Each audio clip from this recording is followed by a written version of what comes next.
Piémont, Prévost et Saint-Hippolyte dans les Laurentides se partagent un joyau du patrimoine forestier, faunique et floristique québécois. Un massif d'une extraordinaire richesse, aux composantes et caractéristiques stupéfiantes, et qu'il faut protéger tant il représente un atout majeur pour la biodiversité de la région. Le territoire du massif est d'une superficie d'environ 16 km² et se trouve enclavé dans le milieu habité dans ces 3 municipalités.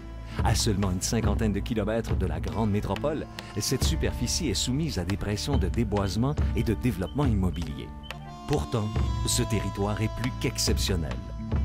D'abord, le réseau hydrographique constitué de petits lacs, étangs, ruisseaux et marais se partage entre 2 bassins versants, celui de la rivière du Nord et celui de la rivière Lachigan.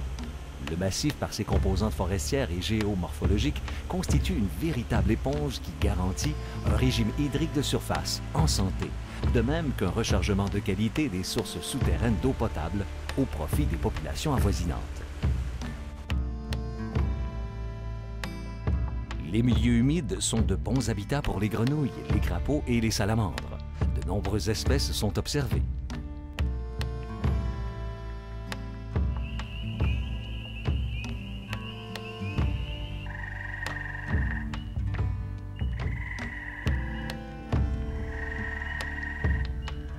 Un lac situé au pied de l'escarpement révèle une grande abondance de barbottes brunes et la présence de mulets à cornes et du méné jaune, de même qu'une abondante végétation aquatique.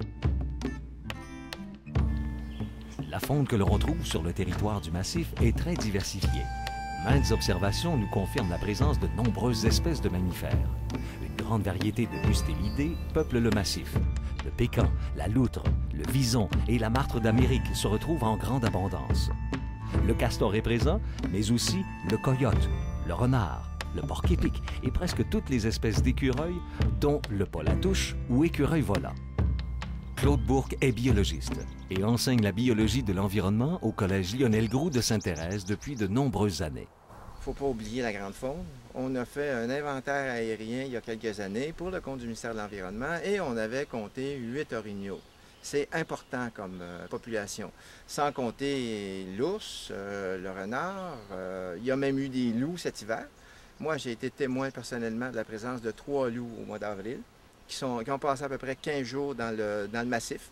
Donc, c'est signe d'un massif qui est en santé. La faune a besoin d'un domaine vital minimal. À 15-16 km², on est dans un environnement qui est écologiquement, là, je dirais, bien balancé et qui a tout pour assurer sa pérennité là, à long terme. Aussi, les nombreuses observations du Centre de réhabilitation de la faune aviaire des Laurentides, le CRAL, illustrent l'abondance et la diversité de la faune aviaire de l'escarpement. Les oiseaux s'y retrouvent en grande quantité. Par ailleurs, 2 héronnières sont visibles dans la région.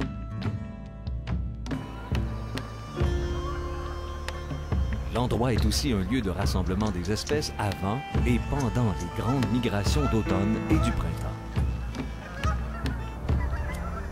Des inventaires menés pour le compte du ministère du Développement durable et de l'Environnement du Québec ont révélé la présence de 22 des 26 espèces de rapaces du Québec. L'escarpement forme un habitat plus que propice pour ces oiseaux.